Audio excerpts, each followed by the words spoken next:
Здорово, хлопцы! Как всегда, рад видеть вас на своем геймерском канале Вадич Аурус Фантом Элит Рокстрикс Гейминг РЖБ+. Новый год уже накануне, надеюсь, вы украсили свои елочки, а я для вас расчехляю новогодний подарок, видос по The Last Phase. Игра, которую я захавал за обе щеки и получил свое удовольствие, несмотря на мое предвзятое отношение к таким пиксельным инди-проектам, типа это уже прошлый век, графика старая, нет вот этих свистоперделок всяких, когда все дыдыщ, бу-бум, та-та-та-та-та-та-та-та. Кстати, почти по этой же причине, далеко в детстве, я дропнул первый Dark Souls. Правда, дело было не только в графике, а еще в 15 FPS и управлении на КВМ, но сейчас не об этом, до Dark Souls мы еще как-нибудь доберемся. Так вот, что же меня заставило накатать на компьютер эту прекрасную игру? А то, что это Metroidvania с Souls-like элементами. В инете про эту игру вообще говорили: вау, это же пиксельный Bloodborne, готический 2D Souls-like платформер с нелинейным миром и элементами RPG. Я, конечно, не сравнивал игру с Бладиком, но пару позаимствованных фич заметил. Например, охотников, которые прям точь-в-точь выглядят как в Bloodborne, устройства конструктивно предназначенные для многократного поражения на расстоянии человека или животного, то есть огнестрельное оружие, ну и говорящие окна. Плюс игра также сделана в стиле готика. Это, если что, означает, что игра имеет такой мрачный оттенок. Вся эта остроконечная архитектура с обилием орнаментов и всякая нечисть, а не как многие могли подумать, что готика это значит, что тут надо играть за готов и собирать конфеты по кладбищам. Короче, с этим понятно. В остальном же это, я бы сказал так, классическая соус-дрочильня. Дальше вы в этом убедитесь. Let's go! Кого-то это может удивить, игра начинается с главного меню, но это не важно. Со старта, как положено, нам разрешают выбрать, кем мы будем по жизни: аимботом, астрологом, тарологом и коучем по личностному росту, клиптоманом или же просто хорошим парнем. Арты, конечно, крутые, мне нравится, только жаль, что скин будет один и тот же, а отличие только в статках. Лично я себе выбрал хорошего парня, поскольку все равно всегда качаю силу, и у меня получается билд с большим и твердым мечом в руках. Ну а после того, как вы определитесь с жизненной позицией, нам покажут эпичнейший вступительный ролик, в котором, кстати, в отличие от соусов, я что-то понял. Например, что в мире сейчас творится хаос, но есть чуваки под кодовым названием «Они», которые хотят заполучить власть путем предложения мнимого спасения от чего-то, а есть еще отрекшиеся от этой всей веры. То есть мы, игроки, слуги боли от замедляющих болот и кривых хитбоксов, и если же мы сможем преодолеть все трудности, то обретем спасение. А где-то на фоне субтитров видно и слышно, что главный герой освободился от оков. Ну, лично я так понял суть замеса. И вот игра респавнит нас в храме свергнутых богов. Чисто обучающая локация, вот ты можешь бегать, прыгать, кувыркаться, вот твой интерфейс снаряжения, где ты можешь вставлять разные чары с резистом, использовать всякие закалки для оружия, пилюли и прочее. Вот тебе тумбочки с книгой в скобочках костры, и можно еще махать своим дилдонским в разные стороны. Боевка, кстати, такая, более динамичная, более слэшерная, я бы сказал. Да, тут нельзя делать такие камбухи, чтобы прям пальцы в узел завязывались, но все и так выглядит довольно зрелищно, особенно добивание с применением особой жестокости.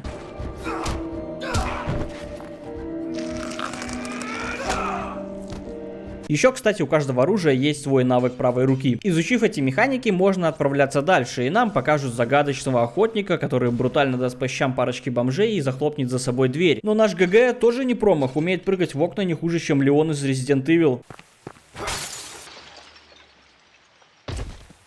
А чтобы наконец-то выбраться из храма, надо найти и повернуть рубильник, который откроет калитку. Кстати, очень удобно сделали. Когда ты что-то нажимаешь, тебе покажет, что конкретно открылось. На выходе же нас будет поджидать первый босс, огромный покровитель, который похож на что-то среднее между монашкой и великаном. Мувсет у него довольно простой. Как видно на футажах, я сам прыгаю под его атаки, но это ни в коем случае не означает, что я тупой. Это тактический фит, чтобы противник расслабился, а я потом его ударил под говно из-под тишка. И как нетрудно догадаться, босс повержен. В награду за него дадут стигму передышки, позволяющую парировать врагов. Механика очень классная, ни разу не воспользовался, но на удачу в снарягу закинул. На своем недолгом пути по заросшей тропе мы наткнемся на небольшую развилку, но будет открыта только одна дорога — в особняк Оксневиль. Это будет, так сказать, наша основная база, где мы будем решать все вопросы. Тут мы узнаем, что нашего ГГ зовут Эрик, и познакомимся с мадмугазель Хеления. Женщина хорошая, ищет понимания, и благодаря ему будет прокачивать Эрика. Параметров всего 5, но это может и к лучшему, проще определиться, что качать. А если зайти в сам особняк, то нам покажут сцену, где Эрик будто пытается сдерживаться в первый день недорочабрия, да так пытается, что аж мозоли на ладони хлопнули. Но на самом деле все куда проще. Внутри Эрика встретит Марк, тоже хороший парень, ищет храбрость в бутылке и завидует Эрику, что у него могучая кровь, а у него, к сожалению, такой нет. Он будет служить нам этаким местным лороведом и для начала пояснит, что мы находимся в прекрасном городе Минтригаль, который охватила некая зараза, в том числе и Эрика. Но есть один мужик по имени Герман, который все это дело изучает и сможет помочь. А где его искать? Да я хз, делай что хочешь, найди, роди, укради. Но вот зато Марк нам подарит такой готический Desert Eagle вместе со своим ключом. Еще в особняке обитает женщина под вуалью, но она тут просто есть, чтобы давать по 200 душ за найденные артефакты. Ну и познакомившись с персонажами, теперь можно отправляться в путь к доктору Герману на лечение. Опять же по заросшей тропе мы выйдем к центру города, но по дороге найдем новое оружие — крушитель черепов. У Эрика руки делятся на правую и левую. Из левой он можешь пулять магией или из пистолета, а в правой он держит то, чем первый раз бьет по лицу, а второй по крышке гроба. И хочется выразить лютый респект разрабам за то, что Эрик не кряхтит с оружием, которое не подходит по параметрам, и его можно полноценно опробовать, но с урезанным уроном. Удобно. Ну а что там по городу слышно? Да ничего такого, обычная локация без всякого говна, населенная обычными бомжами, ну изредка бабками и кастрированными вампирами с одним крылом. Еще, конечно же, лорными записочками, которые ты читаешь, вроде тебе интересно, и ты все понимаешь, а после прочтения как будто просыпаешься и такой: а что это было вообще? И пошел играть дальше. А по мере исследования можно наткнуться еще на парочку новых NPC. Один из них вэри полезный, зовут Марианна, отправится к нам домой, будет продавать разные ништяки и прокачивать оружие с помощью всяких лунных камней. Но вот второй по имени Люсиль просто расскажет инфу, которая пройдет мимо ушей, и все. Это все, конечно, интересно, но надо двигаться дальше, а преградой будут ворота, которые откроются, как только мы уничтожим 5 цыпочек в городе. Но даже когда мы попадем в Федеративную Инквизицию, это не значит, что про город мы забудем. Поскольку это метроидвания, некоторые локации нужно будет посещать повторно, чтобы открывать новые секреты и проходы по мере своей прокачки. Что ж, теперь Федеративная Инквизиция, локация, где мы найдем доктора Германа, только перед этим нужно будет раздобыть ключик от его кабинета. Поиски будут довольно увлекательные, уж поверьте. Если в городе у меня не возникло никаких проблем, то здесь... Вот она, эта соусовская дрочильня, миллион крипов в туалетной кабинке, который еще стреляется темными шарами, накладывающими дебаф кошмар, у тебя полностью инвертируется управление, все это происходит между лужами, которые бьются током с микростанами, ты уже просто хочешь сломать стол пополам и выброситься в окно с первого этажа, при этом пережевывая зубы во рту. Если сказать одним словом, то это мерзость.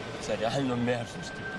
Но, к сожалению, для игры я пацан крепкий, терпеть умею и тем самым до ключика добираюсь. Еще, кстати, на локации есть босс в виде 2 горгулей. И, честно говоря, даже я с ними справился с первого раза, так что сказать особо нечего. Это вообще обычные крипы, только с полоской хп. Вот теперь перейдем к самому интересному. Приходим мы в гости к доктору Герману, а он как начал кричать, что я ему жизнь сломал, кольнулся сиропом от кашля, превратился в крипа-мечника и давай со мной махаться. Подстава получается. Герман должен был нам помочь, но оказался первым сюжетным боссом. И, кстати, офигенным боссом выглядит Сасна, саунд просто отвал башки, сам файт красивый и имеет 2 стадии. В первой Герман пытается со мной спариваться на кулаках, и если у него не получается, он переходит во вторую фазу и пытается дать мне по трусам, как Криса из-под тишка, периодически вылезая, чтобы я мог ему урон наносить. И потратил я где-то 5-6 попыток, и единственная проблема была в хилках, поскольку тут это расходник, они имеют свойство заканчиваться. И, кстати, что самое обидное, когда я хотел их подфармить, мне давали только пули на пистолет, которыми я даже не пользовался. Но спасибо разрабам хоть за то, что все тумбочки и контрольные точки расположены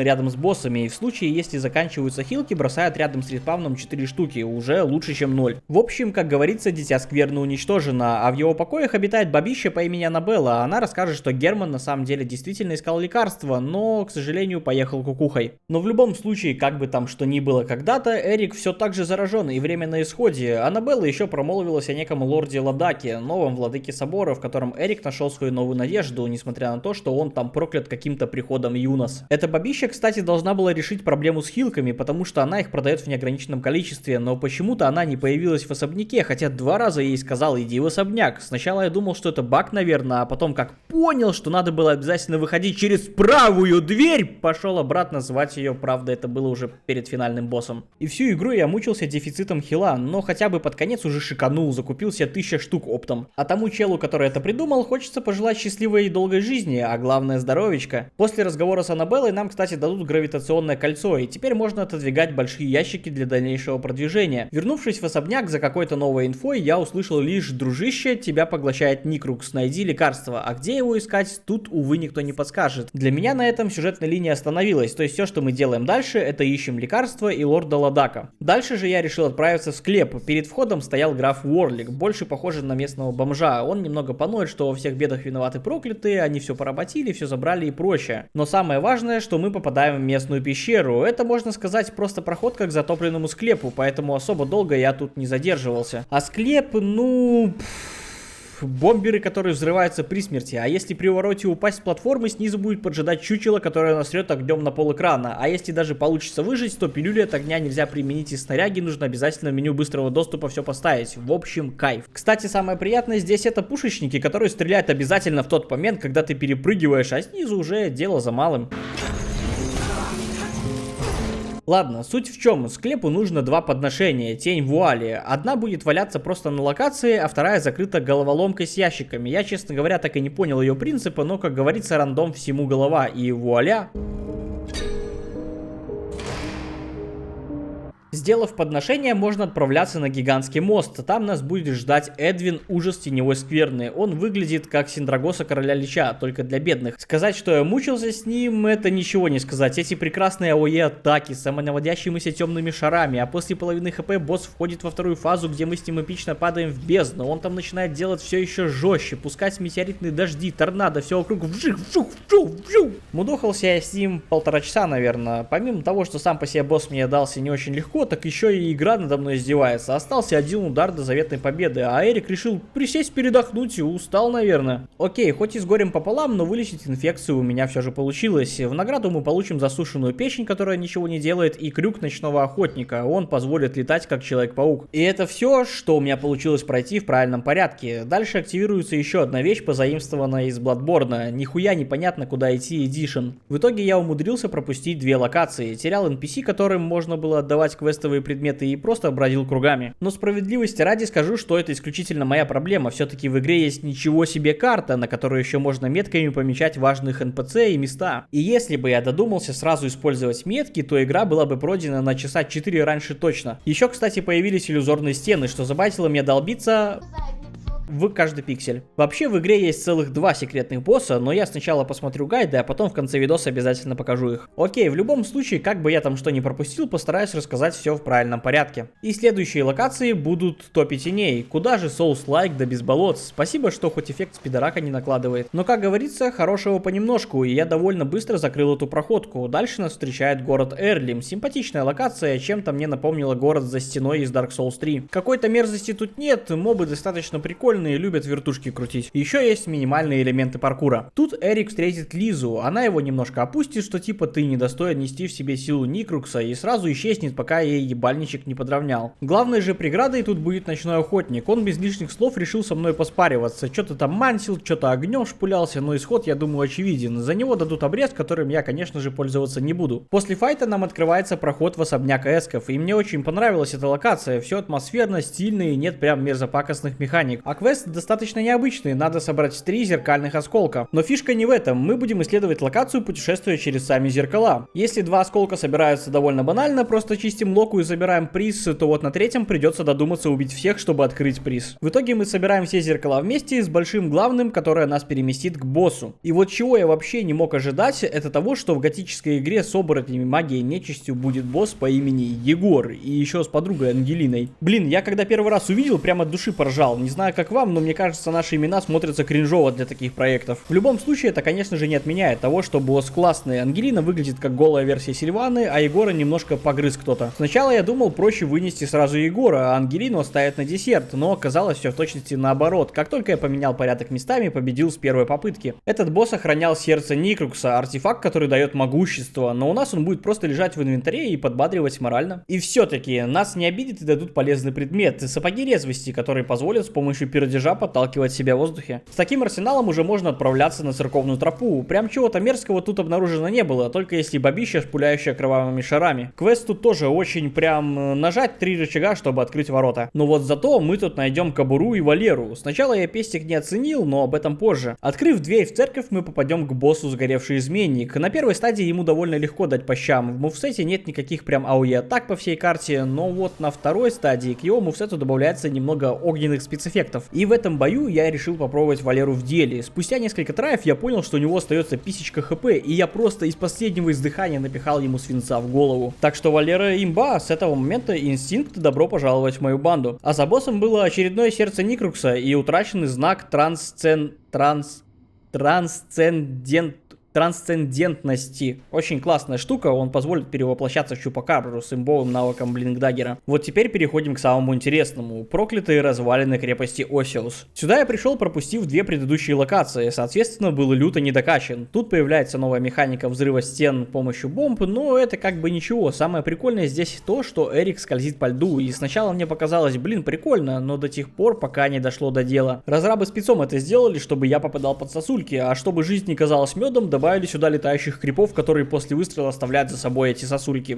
Вкусно. Не, ну на самом деле все довольно сносно, даже мобы, которые шпуляют копья сквозь платформы, не так раздражают, как пушечники в склепе. Еще, кстати, на локации есть босс, как я понял, секретный, все-таки за иллюзорной стеной находился. Интересный факт, до этого босса я дрался с Эдвином, и вы не представляете себе, как у меня ёкнуло сердце, оно чуть не остановилось, когда я увидел такую же тушку. И мои опасения были реальны, опять 2 часа безудержного веселья, он тоже делает атаки на полкарты, запускает торнадо с мечами, и ему вообще все равно. А еще арена полностью во льду, и помимо драки с боссом приходится заниматься фигурным катанием. Все ради того, чтобы получить меч или гарта и чары на резист от холода. И ладно резист, он хоть иногда помогает, но мечом я не пользовался вообще. Кстати, учитывая, что я немножко потерялся в порядке прохождения, упустил одну вещь. В особняке эсков мы найдем чашечку чая, которую можно отдать леди Хелене, а в ответ получить запретный ключ. С помощью него мы сможем открыть верхний этаж базы. Наверху будет спрятана леди Доротея, она продает просто лютые заклинания, ну, в принципе, и все. Это я просто похвастался, что хоть один сайд-квест завершил сам. А по сюжету на выходе с этого зимнего биома нас будет поджидать босс, прожорливый ужас. Первая попытка — это просто крип с полоской хп, в принципе, все. Дальше идет локация деревня Тельвиниль. Можно сказать, такой же зимний биом, только тут еще мороз бывает может ущипнуть за яйца. Ну, что я могу сказать? Квест, как всегда, очень оригинальный. Уничтожь 5 цепей, и ворота откроются. Как только мы зайдем за ворота, нас встретит очередной ночной охотник, который думает, что сможет мне что-то противопоставить, но ему все равно придется отдать свой щит и с пальцем пиханной колбаски.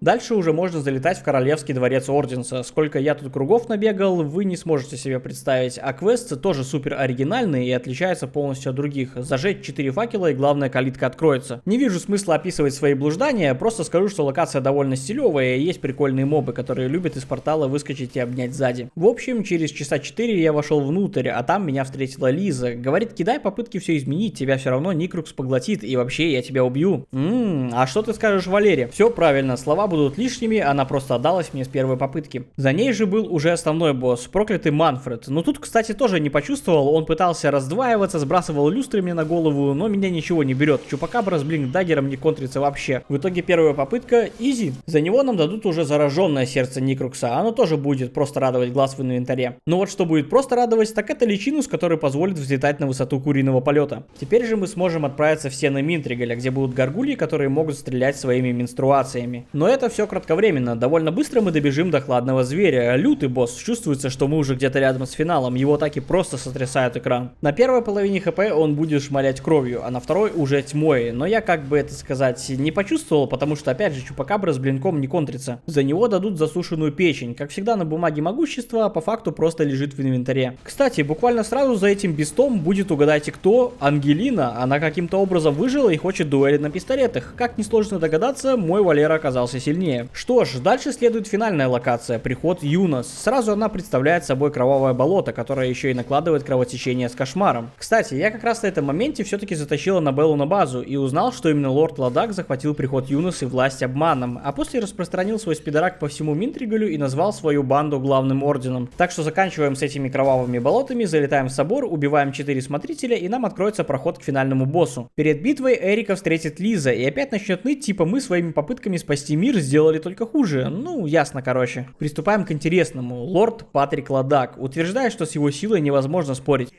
Валера, настало твое время. На первой стадии он прям изи, почти что АФК стоит и пускает какие-то свастонные, но вот на второй стадии Патрик перевоплощается в четырехкрылого птеродактиля, его мувсет становится непредсказуем и, честно скажу, долго я с ним мудохался, потому что на второй стадии он обычно в воздухе и Валера против него не работает, а еще учитывая, что он сам владеет блинком, моя Чупакабра тоже почти что быстро проходит из-за того, что я не могу нормально наносить удары. Но ничего, как говорится, нас ебут, а мы крепчаем, с ним файт был хотя бы интересный, в отличие от двух костлявых драконов, где Где-то спустя часок ложный бог был свергнут. Перед смертью он сказал на прощание, что нам все равно жопа, все-таки вирус-то никуда не делся. За ним будет еще одно сердце Никрукса, и можно будет возвращаться на базу. Все благополучно свистнули, но спасибо, что хоть оставили фонари, которые продолжат прокачивать Эрика. А статуя в холле особняка тэпнет Эрика в финал, но перед этим, как и обещал, секретные боссы. Первым на очереди у нас будет предвестник кошмара. Обитает он в поместье эсков возле большого зеркала и срет тьмой просто нереально много, так что инверсия управления обеспечена почти что на 100%. По-моему, единственное, что спасает, это перевоплощение в Чупакабру, но оно как бы не вечное. А иногда бывают моменты, что обе башки запустят темные шары и весь экран будет в говне. Честно скажу, чувствовал себя будто перекачан, буквально 10 минут боя и все, кошмар развеян. И в чем прикол, нас порадует даже катсценкой небольшой, где уже такой подсушенный эск сидит, чилит в своем кресле, и его глаз оказывается у Эрика в руке. Правда, на кой хер он нужен, хз. Следующий в очереди за пиздюлями будет Никсарот, древний дух. Вот к этому чуврыли попасть куда сложнее. Перед этим нужно найти 4 родовых герба, и если 3 из них просто раскиданы по игровому миру, то последний герб Оксневилей должна выдать женщина под вуалью. Но не за просто так, а за 20 нерожденных. И моя реакция сразу была: так вот, зачем ты здесь? И пошел по гайдам все искать. Конечно, это все можно найти самому, но вопрос, сколько времени на это уйдет. Ну да ладно, получим мы последний герб, и в затопленном склепе нужно их вставить. Откроется проход к гробу, который нас тэпнет к боссу. И я говорил, что та гидра очень много тьмой срала. Забирай свои слова обратно. Это чучело просто заставило меня словить передоз тьмой, а еще и прячется в маленький кристальчик периодически. Поначалу у меня горело сильно, кричал так, что слюни со рта летели как от осколочной гранаты, и как-то случайно получилось, что я снес ему в облике Чупакабры пол хп за пару секунд. Вот